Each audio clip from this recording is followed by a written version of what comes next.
Have you been feeling bloated, out of sorts, or just off?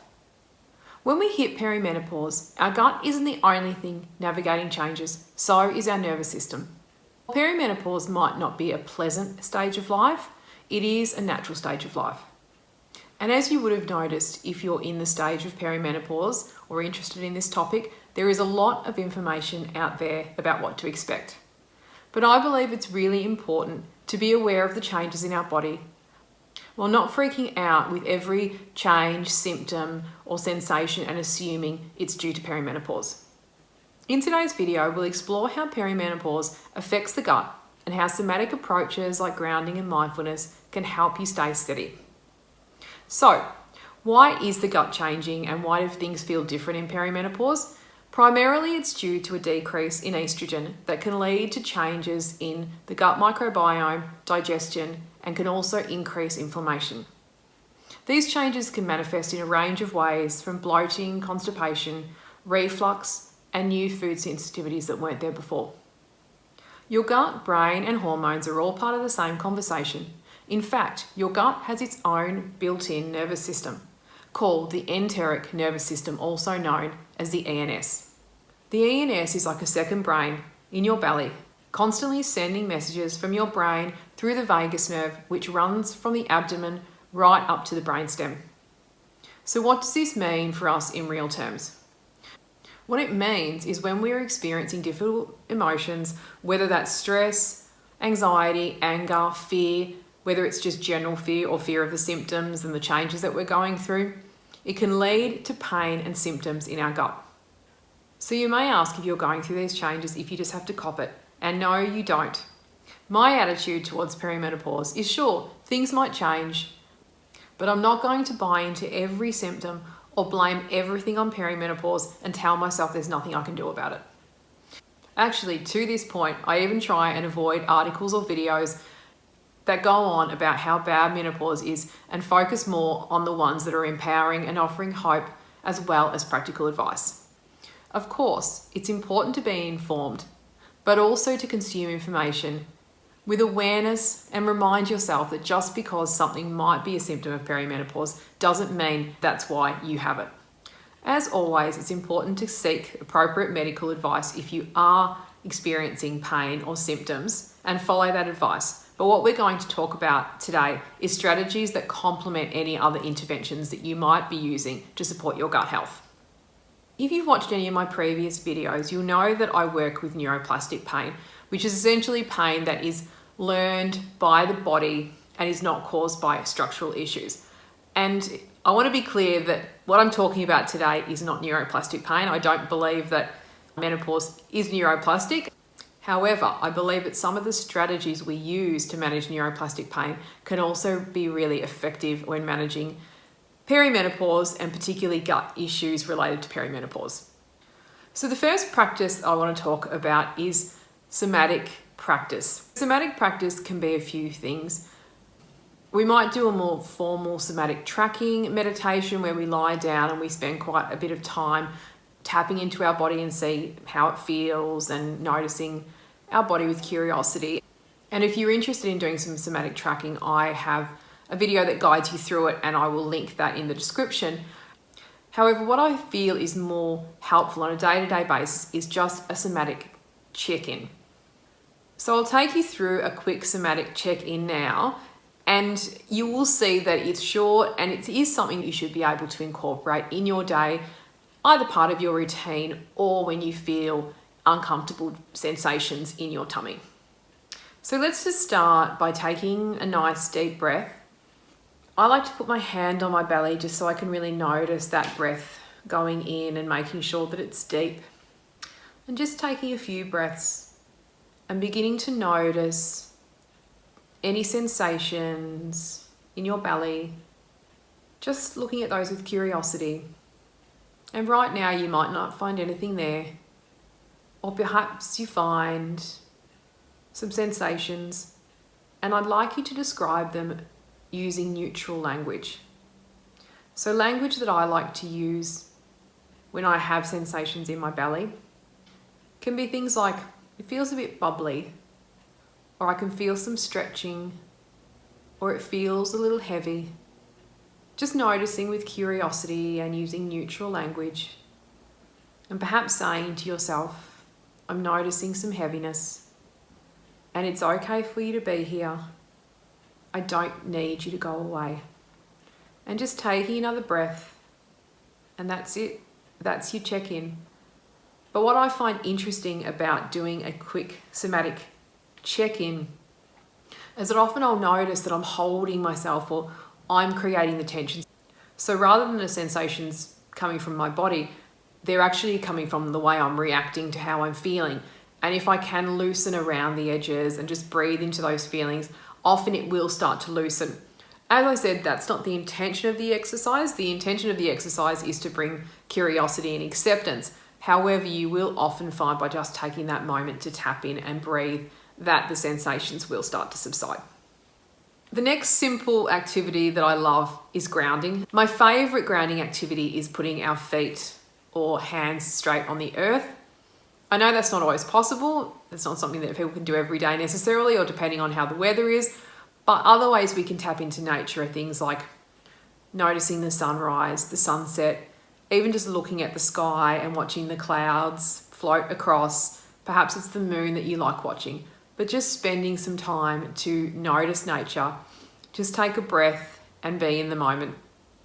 Other practical strategies that I like are having physical things in a space where you spend a lot of time. So it might be at your desk at work or in your living room somewhere near where you sit and have a cup of tea. I like things like this thumb stone, which just have the nice divot in them. But it's just finding things that you like the feeling of and that can bring you a sense of calm and presence in the moment. This one, for example, is quite cold at the moment. It's winter here in Melbourne, so it's feeling quite cool. And it's just noticing those physical sensations and using it as an opportunity to just bring you back to the presence. So you might like something like this, a crystal or a stone. Some people like fabric. Other people preferred something with a natural fibre like wood. But just having those things there, and other people might prefer something like an essential oil that they can smell. But just taking a moment to tap into your senses, take a breath, and using that as an opportunity to be present in the moment. Now, of course, we can't have a video about gut health and not address diet. And I will just touch on this lightly because there's plenty of information out there about diet, but I was just going to go through a couple of my favorite things. As someone who's had gut health issues throughout my adult life, I have a lot of experience with this. Also, as a woman who is in the perimenopause stage, I have made some adjustments. So just some of my favorite things that I think are really helpful for gut health in generally, but also at this stage of perimenopause. So firstly, we know that the gut microbiome changes, and having diversity in the gut is very important. So the top things that I do to improve my gut microbiome is to focus on fibre. So fibre in its different forms: vegetables, including fermented veggies, nuts and seeds, things like chia pudding, berries, and a range of fruit. Not only does it increase fibre, but it also helps your meals be more satiating. Something else that I find really helpful is consuming 30 plant foods in a week. And I'm not plant-based. I eat fish and meat and eggs and all sorts, but I do have a plant-heavy diet. And consuming 30 plant foods in a week really helps me to focus on variety. When I first heard the advice about 30 plant foods in a week, it didn't seem practical to me because what my mind went to was like, how many different veggies could I possibly eat in a week?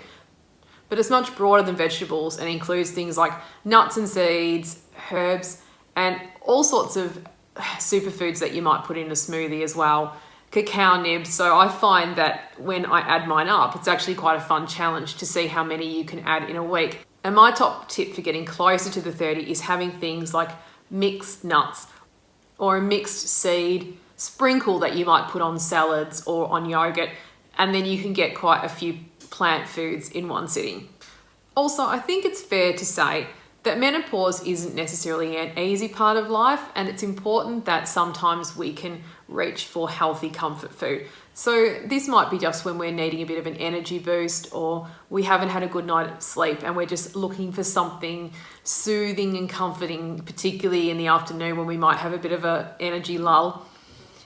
And the healthy treat that I'm really enjoying at the moment is homemade protein bars. And there's a lot of them going around on social media at the moment, so you'll find a recipe that you like, no doubt. But the ones that I'm preferring are things like that combine nut butters, protein powder, and maybe some cacao nibs. And they're not cooked or anything, you just sort of mix them up and pop them in the fridge.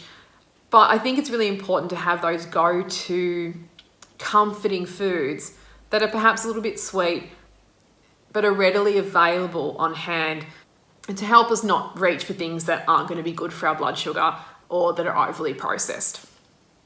And now let's talk about the importance of movement in perimenopause.